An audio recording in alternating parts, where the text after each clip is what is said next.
La colère de Kylian Mbappé malgré la qualif du PSG en Ligue des Champions, ambiance glaciale avec Luis Enrique. Et on va le voir, un adversaire se dégage au niveau des probabilités pour le tirage au sort des huitièmes de finale de cette C1 pour le club parisien. C'est le programme du Journal du Foot numéro 1431. Ça passe, mais par la petite porte. Le PSG s'est qualifié mercredi soir pour les huitièmes de finale de la Ligue des Champions après un match nul, un but partout sur la pelouse du Borussia Dortmund en Allemagne. C'est Adeyemi qui a ouvert le score en seconde période. Égalisation à 5 minutes plus tard signé Zahir Emery pour le Paris Saint-Germain, le jeune crack français qui a été élu homme du match, et c'est clairement mérité. Il y a eu cette gestion du PSG dans les 5 dernières minutes et ça fait beaucoup parler.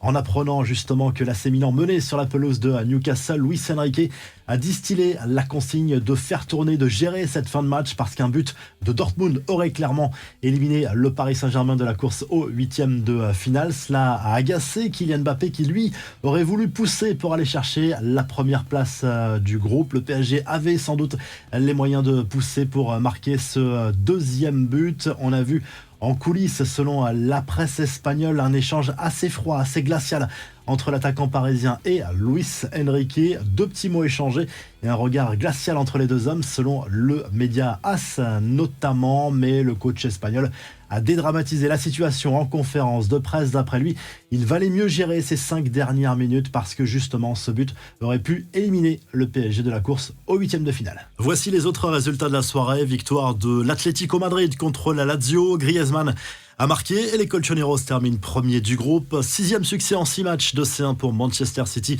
sur la pelouse de l'Étoile Rouge de Belgrade. Le FC Porto s'est qualifié pour les huitièmes de finale après un match spectaculaire contre le Shakhtar Donetsk. On connaît désormais les 16 qualifiés pour les huitièmes de finale dont le tirage au sort aura lieu lundi. On a les stats. Le PSG a le plus de chances de tomber sur le Bayern Munich, 17% environ. Un peu moins de 15% de chances de tomber sur Manchester City. Dans les faits, les champions de France ont également plus d'une chance sur 2 de tomber sur un club espagnol, le Real, le Barça ou l'Atlético.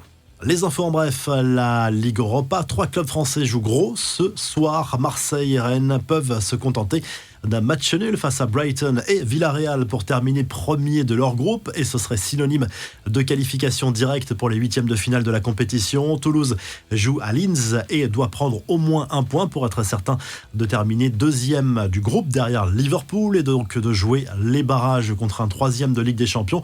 En Ligue Europa Conférence, Lille vise la première place du groupe. Il faut gagner pour être certain d'aller en huitième de finale. Les Dogs accueillent Klaksvik, un club des îles Féroé.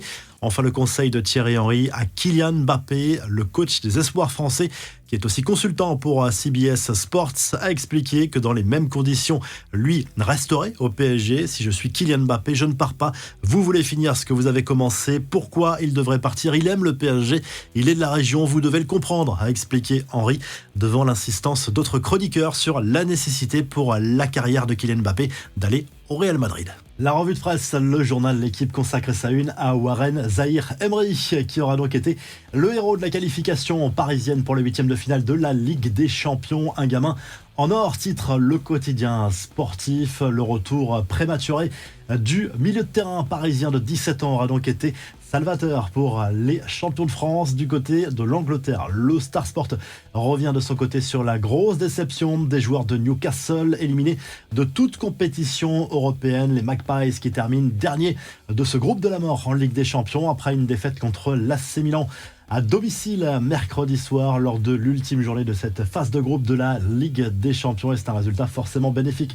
On l'a vu pour le Paris Saint-Germain. Et du côté de l'Espagne, le journal Sport clash le Barça après sa nouvelle défaite, 3-2 cette fois en Ligue des Champions sur la pelouse du Royal Antwerp. Défaite sans conséquence pour les Blaugrana qui terminent quoi qu'il arrive premier de ce groupe de C1, mais forcément ça fait tâche dans cette période déjà compliquée après cette défaite 4-2 déjà le week-end dernier en Liga contre Gérone. La situation de Xavi se fragilise un petit peu sur le banc du FC à Barcelone, même s'il n'est pas clairement menacé. Sa situation est un petit peu plus compliquée désormais. Si le journal du foot vous a plu, n'oubliez pas de liker et de vous abonner, et on se retrouve très rapidement pour un nouveau journal du foot.